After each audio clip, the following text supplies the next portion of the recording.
আসসালামু আলাইকুম। আমি একজন কৃষি উদ্যোক্তা। আমার নাম মোহাম্মদ সজল। আমার গ্রাম মানিকপুর, থানা জীবননগর, জেলা চুয়াডাঙ্গা। আমি যেখানে দাঁড়ায় আছি এটা আছে 12 মাসি একটা ভ্যারাইটি। আমরা 4টা কাঁঠাল নিয়ে কাজ করছি। আমাদের কাছে বাড়ি 6 জাতের কাঁঠাল আছে। আমাদের যেটা 12 মাসি পিঙ্ক কাঁঠাল, যেটা বছরে দুবার হয়, সেটা আছে। আবার আমাদের কাছে হচ্ছে লাল কাঁঠাল আছে, ওটা বছরে একবার হয়।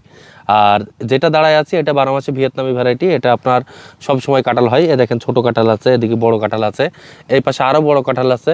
আবার এই পাশে আমি যে কাঁঠাল আজকে 2 দিন আগেও হারভেস্ট করেছি, এই একটা কাঁঠাল, এই একটা কাঁঠাল।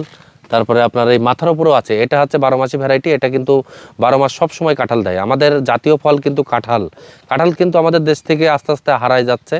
যাদের অপরিত্যক্ত জায়গা আছে, যারা কাঁঠাল খাইতে চান, তারা ছাদ বাগানেও এটা চাষ করতে পারেন। এটা গাছ লাগানোর 1 বছর পরেই কাঁঠাল ধরে। এই গাছগুলো হাইব্রিড ভ্যারাইটি। এটা কিন্তু সবজি হিসাবেও খাওয়া যায়, আবার পাকা কাঁঠাল হিসাবেও খাওয়া যায়। তা যারা বাণিজ্যিকভাবে কাঁঠাল চাষ করতে চান, আপনারা এই কাঁঠালটা চাষ করতে পারেন। চাষ করলে আপনারা লাভবান হবেন।